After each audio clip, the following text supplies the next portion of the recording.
350 ছবির মধ্যে প্রায় 200 ছবিতেই তো কলমা পড়েছি। তাই না? বাংলাদেশের ছবিতে সেই আল্লাহু, তারপর তোমার ঘরে গিয়ে ঠাকুর, অনুকূল ঠাকুর, আমাদের অনুকূল ঠাকুরের প্রেয়ারের মধ্যেই রয়েছে মানে নবীজির কথা, মোহাম্মদ সাল্লাল্লাহু আলাইহি সাল্লামের ইয়েটা রয়েছে। তো জিজ্ঞেস করতে ইচ্ছা করে যে এই বইটাকে ছিঁড়ে ফেলবো নাকি প্রার্থনা করব। বুকে খুব লাগে আর কি।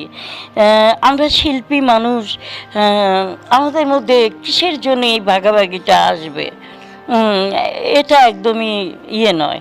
তো ওখানে হিন্দুর মেয়ে কথাটা যখনই বলল, আমাকে নিয়ে বেশ চর্চা যেদিন পা পড়েছে সেদিন থেকেই যে চর্চা আমাকে নিয়ে। তো তারপরে আস্তে আস্তে আস্তে দেখছি যে হিন্দু মুসলিমের এত তফাৎ করে দিচ্ছে।